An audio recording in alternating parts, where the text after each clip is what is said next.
Estamos começando mais uma edição do Bom Dia Mercado. Faremos juntos o nosso planejamento de trabalho para essa quarta-feira, dia 2 de agosto. Continuaremos falando sobre as oitavas de final da Libertadores e da Sul-Americana. Também temos os playoffs da Liga dos Campeões, Copa do Mundo Feminina e Série B do Campeonato Brasileiro. Eu espero conseguir ajudar você, trader e punter, a fazer o melhor planejamento possível para o dia de hoje. Começamos o nosso planejamento às 19 horas com o Botafogo enfrentando o Guarani no primeiro jogo das oitavas de final, jogo no Newton Santos. A cotação do Botafogo é próximo de 1,40. E essa cotação, obviamente, ela faz jus ao que o Botafogo vem desempenhando no Campeonato Brasileiro. A gente consegue utilizar o PDF de apoio e entender que o Botafogo hoje no Newton Santos ele é incontestável, pelo menos no Campeonato Brasileiro. O último jogo no playoff da Sul-Americana contra o Patronato ele ainda empatou, mas no Campeonato Brasileiro são 100% de aproveitamento, 78% dos jogos sem sofrer gol, falhou em marcar em nenhum jogo. Então, pelo menos nas estatísticas dos últimos confrontos, o Botafogo tem sido um time ruim para o ambas marcam. Teve ambas marcam contra o Patronato e teve contra o Curitiba. Agora um golaço do Curitiba quase do meio campo, mas mesmo assim, no geral, não é uma equipe que fornece tanto para os seus adversários. Esse gol contra o Curitiba foi apenas o segundo gol que o Botafogo sofreu dentro do Newton Santos, com 20 gols marcados. O Guarani tem a terceira melhor campanha do Paraguai, venceu 6 de 13 partidas que disputou fora de casa, 46%. Foi o primeiro a marcar em 62% dos jogos. Isso é um dado preocupante para você que vem com o intuito de trabalhar a favor do Botafogo, porque é uma equipe do Guarani com iniciativa. Ficou sem sofrer gol em torno de 40% dos jogos. Também não é uma defesa tão vazada, uma média de menos do que um gol sofrido por jogo, porém não chega nos níveis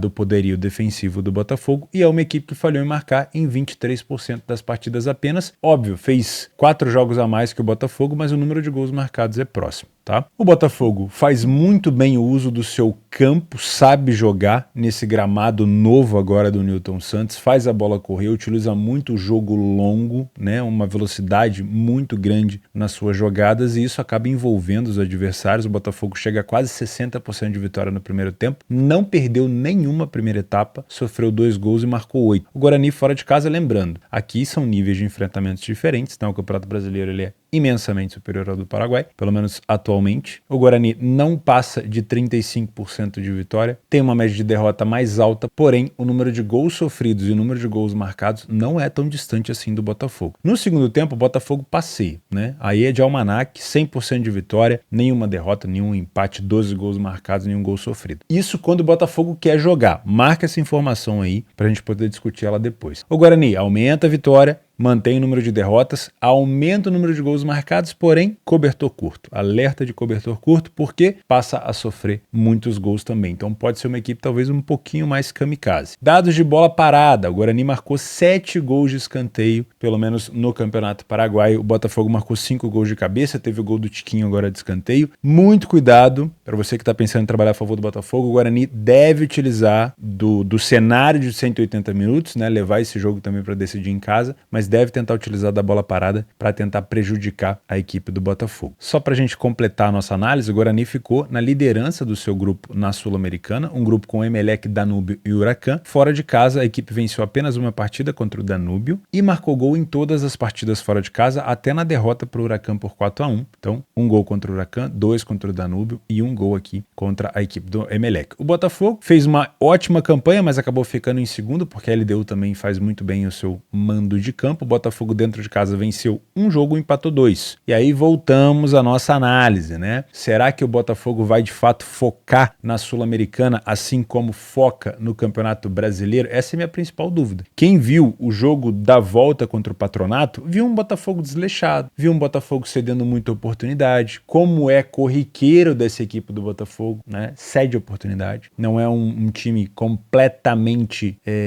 sólido na defesa, mas tomou pouquíssimos gols. Isso tem muito do seu mérito do goleiro, tem também o mérito da sua marcação, mas é um time que cede oportunidade. Porém, aquele jogo contra o Patronato foi um jogo atípico, porque o jogo de ida já tinha sido 2-0 para o Botafogo na casa do Patronato, na Argentina. Então o Botafogo veio mais aliviado, veio mais praticamente já mais classificado, tirou bastante o pé. Então não dá para usar só aquele jogo como contexto. Se o time que entrar em campo contra o Guarani for o time do Botafogo que entra em campo no Campeonato Brasileiro no Newton Santos, aí, meus amigos, é muito difícil parar esse Botafogo em casa. Sabe jogar no seu gramado, sabe utilizar a velocidade, sabe finalizar de fora da área se for necessário, porque o Guarani é uma equipe que se fecha bastante e toma bastante gol de finalização de fora, porque acaba cedendo essa entrada da área para o adversário. É uma equipe que vai ceder oportunidade também na bola aérea, porque vai compactar, mas vai tentar utilizar também isso contra o Botafogo. Porém, se for o Botafogo que entrar contra o Guarani do jeito que entra no Campeonato Brasileiro, muito provavelmente o Botafogo pode sair daqui com uma vitória. Agora vamos falar de trade. O Botafogo não costuma ser uma equipe que dá padrão de superioridade. O que eu quero dizer com isso? O Botafogo dificilmente vai te dar um padrão de massacre para estar a favor do Botafogo numa bolsa esportiva, para estabilizar mercado. Contra o Curitiba, o gol veio com 3 minutos de jogo, né? E na maioria das vezes o Botafogo ele tem momento de aceleração. Então, para você trabalhar a favor do Botafogo, você tem que estar atento à leitura de jogo para encontrar essa janela de superioridade e aproveitar. Dificilmente você vai ver um Botafogo marcando pressão alta o tempo todo, empurrando o adversário para trás o tempo todo. Porém, aí entra uma baita de uma aspas, né? Um baita de um asterisco. Por quê? É jogo de decisão, é mata-mata. Então, provavelmente, o Guarani não vai vir jogar contra o Botafogo como jogam os times do Campeonato Brasileiro, querendo agredir também o Botafogo em todos os momentos que é possível. O Guarani talvez pense, vou decidir em casa, contra o líder do Campeonato Brasileiro, vou fazer um resultado interessante aqui, talvez fazer um gol de bola parada, talvez segurar um empate, ou não tomar uma goleada, e decido em casa. Então, se esse comportamento do Guarani for, de fato, o que a gente está esperando, um Guarani mais recuado, vai facilitar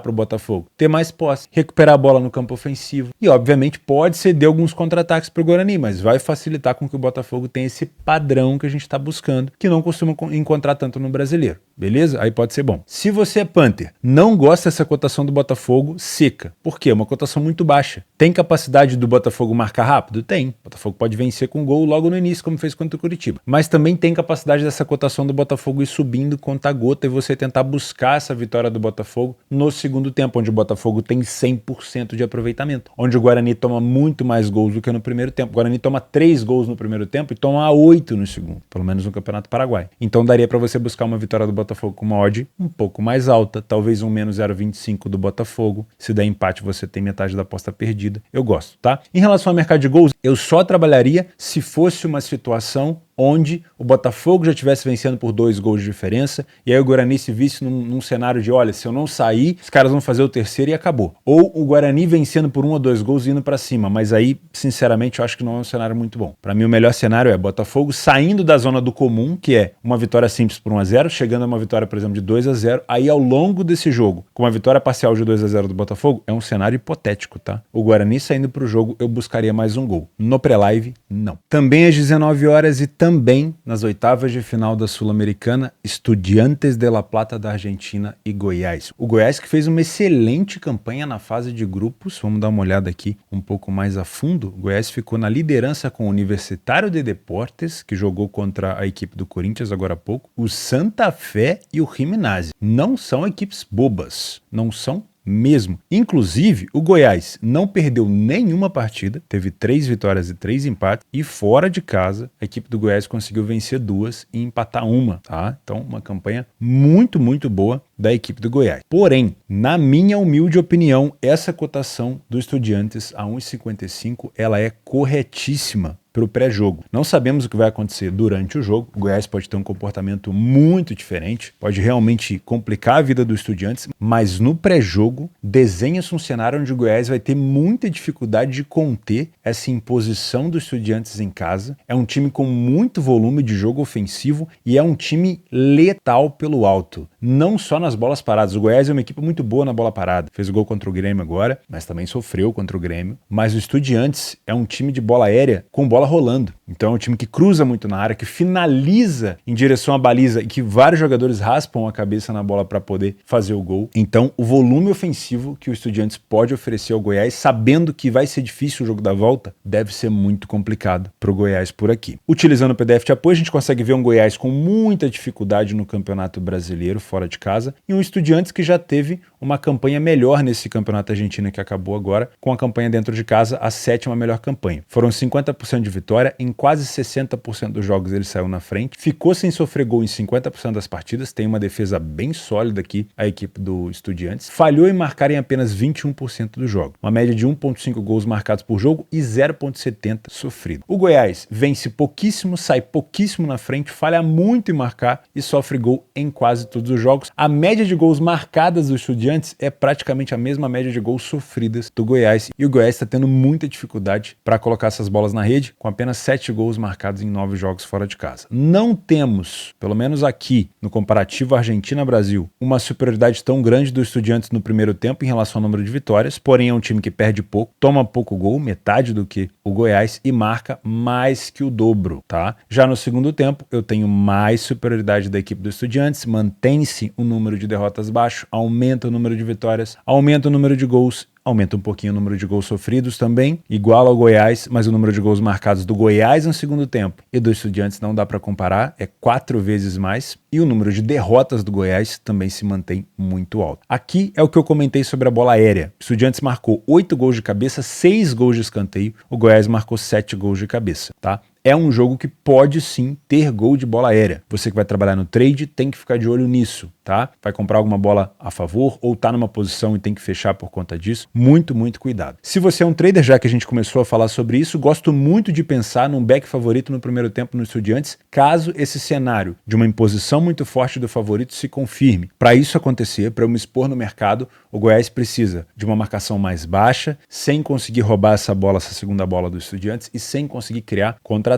De preferência não tendo tanta bola aérea, tá? Lembrando que o Goiás fez uma excelente campanha fora de casa na fase de grupo, terminou na liderança, e isso aqui é só uma expectativa para trabalhar a favor do Estudiantes, tá? Se você é Panther, gosto desse 0,25 do Estudiantes, handicap asiático, caso termine empatado, a gente perde metade. Dá para trabalhar a vitória do Estudiantes ao longo do jogo também, se essa pressão estiver muito grande, talvez no segundo tempo, é provável que eles fiquem martelando com o apoio da torcida ali até o final do jogo. Lembrando, o Goiás sabe que jogar na Argentina é muito complicado e vai ter que trazer essa eliminatória para o Brasil para decidir aqui. O Goiás tem uma dificuldade enorme de criar jogada, então é um time que alça muito bola na área. Isso vai facilitar para os zagueiros dos Estudiantes tirar e criar contra-ataque se o Goiás quiser sair para o jogo. E se o Estudiantes sair na frente e o Goiás quiser se expor de uma maneira desregulada, desorganizada, pode acabar tomando mais gol por aqui. Então também gosto de pensar num cenário de 2 gols, mas esse cenário de 2 gols com essa cotação pré-live eu não gosto. O melhor cenário possível é, ou você espera um gol do Estudiantes ficar eminente, ou seja, é tanta pressão que esse gol tá cheirando de longe, aí você pode pensar num over 1,5, porque é provável que o Estudiantes faça o primeiro e aproveite o espaço para matar o jogo, ou o Goiás possa ir para cima e empatar. Ou você espera um cenário atípico, que é um cenário que vai fazer o Goiás se expor, que seria, por exemplo, um 2-0 do Estudiantes. Se for vitória parcial do Goiás, 1-0, 2-0, eu ficaria de fora do mercado de gols, porque aí é muito mais fácil para o Goiás se fechar ainda mais. Tá? Agora, se o Estudiantes estiver com 2-0 no placar, aí buscar um gol ao vivo seria muito interessante, caso a gente tenha o Goiás saindo para o jogo. Para finalizar as nossas análises um pouco mais aprofundadas, às 21h30 o Atlético Mineiro enfrenta o Palmeiras no início das oitavas de final da Libertadores. Antes da gente começar a analisar esse jogo, eu vou pedir a sua inscrição aqui no canal, vou fazer esse convite para você, se você não é inscrito aqui ainda, se inscreve no canal, tem vídeo de planejamento aqui todos os dias, além de todos os conteúdos exclusivos para membros. Então, se você quiser se tornar membro desse canal também, fica um baita de um convite. E se você já é inscrito por aqui, não esquece de deixar o like, porque me ajuda muito para o YouTube divulgar para novas pessoas, beleza? Vamos começar falando o seguinte, a fase do Atlético Mineiro é muito ruim com o Filipão.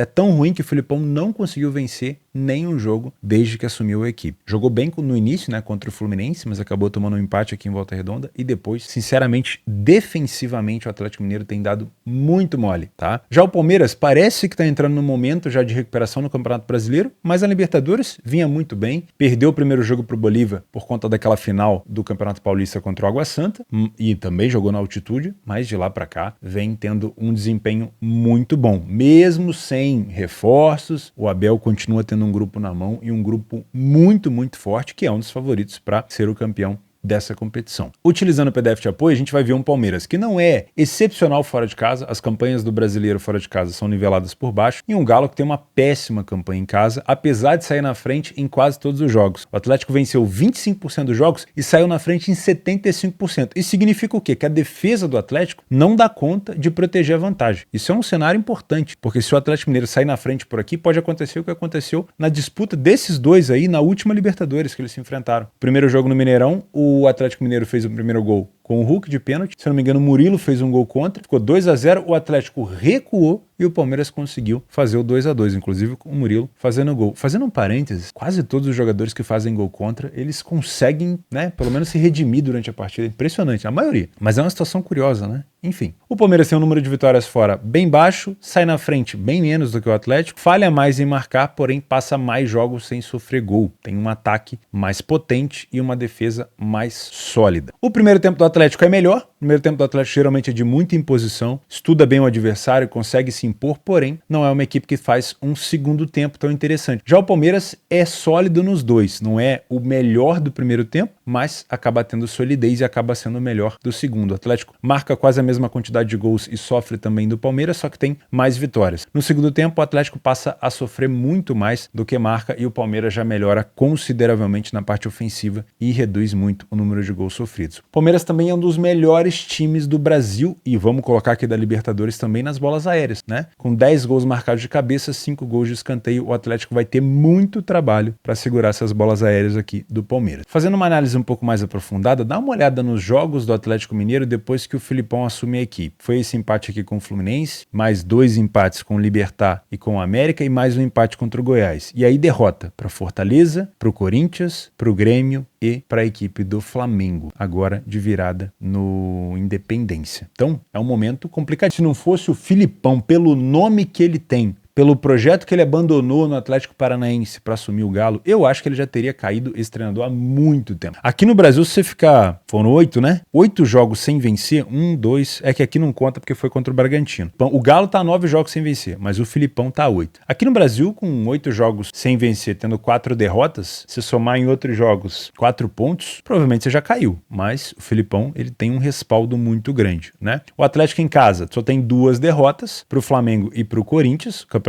Brasileiro os dois, então relativamente é sólido por aqui dentro de casa, tá? Esse jogo vai ser no Mineirão, e o Palmeiras fora de casa vem oscilante. Os 2 últimos jogos, um empate contra o Inter fora que é difícil, uma vitória contra o América, num jogo bem pirotécnico, e essa derrota aqui pro São Paulo, que depois acabou vindo a se tornar uma eliminação na Copa do Brasil. Então é um momento mais oscilante, talvez seja já o início de uma recuperação do Palmeiras, mas no geral, se a gente não ampliar tanto esses últimos 2 jogos, ainda é um momento mais conturbado do Palmeiras no ano, né? Se você é trader, eu gosto muito de pensar num cenário onde você venha trabalhar sem um preconceito. Mesmo que o Galo tenha dificuldade defensiva, que não vença ainda, né, não tenha vencido ainda com o Filipão, e que o Palmeiras já comece a dar sinais de melhora, eu não te aconselho trazer esse viés para o trabalho, porque isso pode prejudicar o seu julgamento na hora da tomada de decisão, tá bom? Então é um jogo inicialmente de correção de preço, para você identificar quem está melhor em campo e, se quiser, se for do seu método, fazer algumas correções. Provavelmente teremos troca de superioridade por aqui, tá? E na minha humilde opinião, é um jogo com uma tendência mais under do que over. E aqui eu sempre gosto de bater nessa tecla com vocês. Quando eu falo tendência de jogo under, é que a expectativa é que seja um jogo mais truncado. A expectativa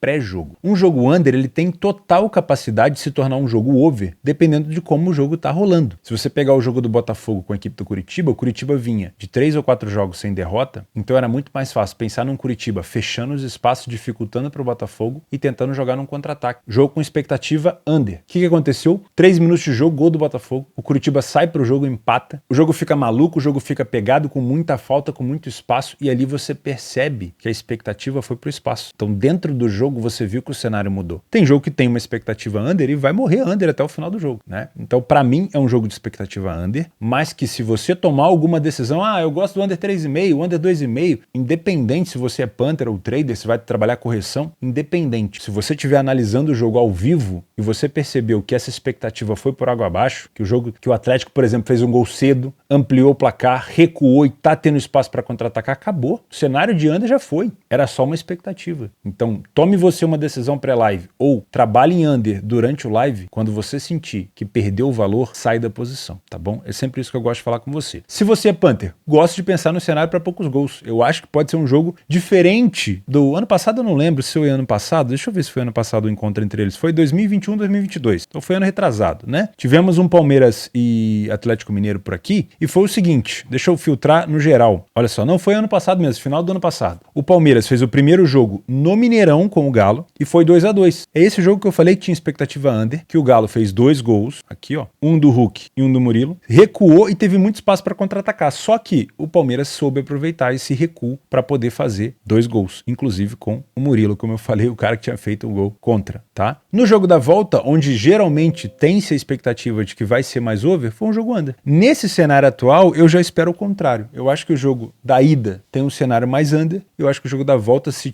terminar o primeiro jogo desempatado, pode ter um cenário mais over, tá? Então, inicialmente pensaria no under 3,5 ou no under 3 asiático por aqui, tá? E com essa dificuldade defensiva do Atlético Mineiro, durante o jogo, se eu encontrar o Palmeiras tendo muita oportunidade, talvez essa dupla chance do Palmeiras também possa ter algum valor. Tomar decisão no pré é muito complicado, porque a cotação do Galo ela tá mais baixa por jogar em casa, não porque tá num bom momento. O Palmeiras também não vive, como eu falei, o melhor momento do ano. Talvez já possa ser uma melhora nesses últimos jogos, mas ainda está dentro de uma situação ali não tão confortável nesse momento. Então, para mim, é um jogo pro ao vivo. Gosto de pensar nessa dupla chance do Palmeiras, caso o Palmeiras me mostre que está sendo muito melhor que o Galo fora de casa. Nos jogos extras para essa quarta-feira, começamos com as meninas do Brasil tendo que vencer a equipe da Jamaica, a seleção da Jamaica que nesse momento joga por um empate. Então o Brasil não tem outra escolha a não ser vencer o jogo. Com essa cotação fica difícil. O horário nem é tão ruim, é melhor do que 4 horas da manhã, mas com essa cotação fica muito complicado. Eu, se fosse para trabalhar a favor do Brasil, eu olharia para um segundo tempo, com uma odd mais alta, ou até mesmo over 1,5. Sabe por quê? Porque o Brasil precisa desesperadamente marcar. Quem precisa desesperadamente marcar se expõe muito. E isso pode gerar espaço para a Jamaica contra-atacar. Geralmente, uma ansiedade para resolver uma situação faz com que o descontrole e a desorganização apareçam, tá? E se o Brasil de fato conseguir marcar o seu gol, a Jamaica vai ter que sair, senão ela vai ser eliminada. Porque a França,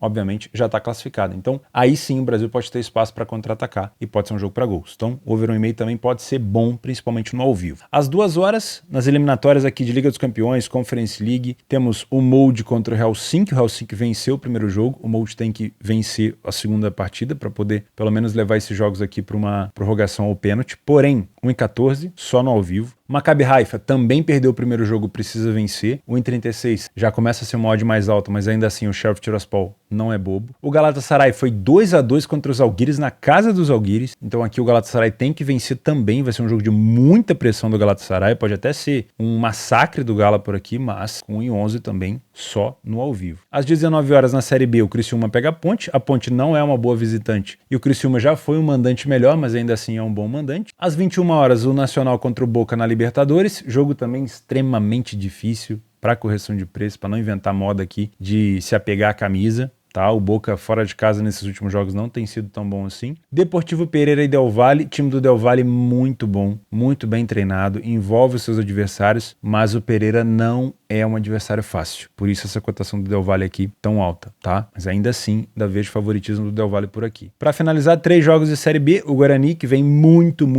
bem dentro de casa, 7 vitórias em 9 jogos, enfrenta o Ceará, que acaba sendo o melhor visitante do que mandante, né? Curiosamente. O Vila Nova, que é um dos melhores mandantes da competição, enfrenta o Sport, aqui é briga lá em cima, 38 pontos para o Sport, 35 para o Vila, jogo bem complexo também. E por último, o Vitória enfrenta o ABC, aqui com uma odd mais de favoritismo. Léo Gamalho provavelmente em campo, torcida do Vitória fazendo uma pressão danada, é o segundo colocado contra o último. Vitória vai para cima e dá talvez no segundo tempo, se o Vitória estiver empatando também, para pensar nessa vitória do Vitória por aqui. Não, trava-língua. Vou ficando por aqui, muito obrigado pela sua companhia. Não esquece, telborges.com para fazer o meu curso. Quer ter acesso aos estudos de caso, aos pós-planejamentos que a gente faz aqui no YouTube? Seja membro do canal, clica aí embaixo em Seja Membro. E óbvio, se você não é inscrito ainda, fica o convite para fazer parte aqui. Não tá no Telegram? Clica aqui embaixo também que é gratuito. Um abraço, fica com Deus e até quinta-feira.